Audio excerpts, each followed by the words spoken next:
Good morning and welcome to New Faith Church's Prayer Focus Month. Today we're going to talk about a prayer that is very short but very powerful. And it is found in Matthew chapter 14, verses 28 through 31. But before we get there, let me tell you what led us to it. John the Baptist had just been beheaded by Herod the Tetrarch. Jesus then feeds 5,000 with 2 fish and 5 loaves. When he multiplied that through prayer, the people decided, you're going to be the king and we'll conquer the Roman Empire. And he said, no, that's not my call. So he sent the disciples off in the Sea of Galilee on a boat to go on the other side. He stayed, dispersed the crowd, and he went and did what Jesus does a lot of, to pray in the mountainside about the things that had happened and what were yet to come. But while the disciples were on their way to the other side at about right before dawn and on their journey, the winds started blowing and the boat was having some difficulty moving through that channel. Jesus then decided right before dawn to meet them. And as if he was going to pass by them, he walked on water to get there. Look at what prayer does. You can walk on water. Well, as he was walking past them, Peter, I believe we're related, yelled out, Lord, if that's you, bid me to come. And so we begin our verse. In verse 28, Peter says, Lord, if it's you, Peter replied, tell me to come to you on the water. Jesus said, come.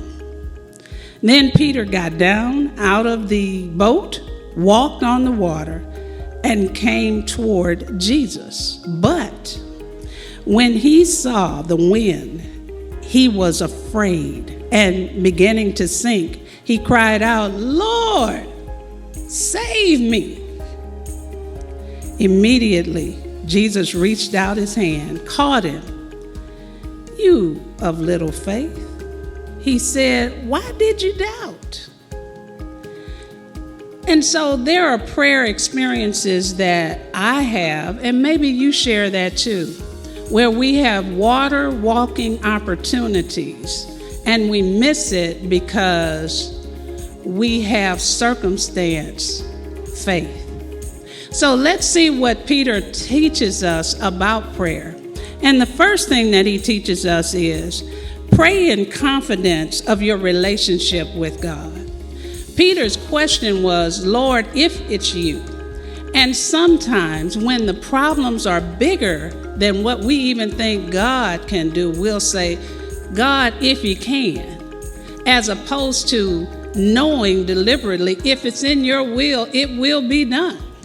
So pray in that kind of confidence, and that's the beginning of the faith that allows you to walk on water.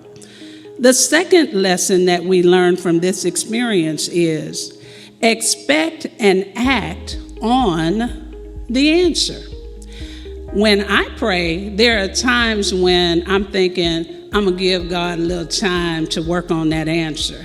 When God says, no, you asked and you've been waiting to ask. I've been waiting to give it. So here it is. Immediately it comes. Peter was given the opportunity. Yeah, it's me. Come, Jesus said. And he walked out on water. Here's the other part of that. The other lesson that he teaches us is don't focus on the circumstance. Keep your eyes on Jesus. Peter got out there and he was walking like he was walking on concrete. And yet, he started paying attention to the wind blowing and the waves crashing. And before he knew it, started sinking. Have you ever prayed like that? When before you know it, you're walking in faith, you're walking in victory, and then you get out there and you start sinking and you don't know what happened? Maybe your eyes were off of Jesus. and you focused on the circumstances and the fact that you did it. But we all know water walking is only a God thing. Lastly, the most important lesson that we learn from this experience is that Jesus has grace when we falter because he answers immediately. Peter prayed, "Lord, save me." Jesus immediately reached, caught him, brought him up, and just said to him what he will say to each one of us. "You of little faith, why did you doubt? You know I got you." So,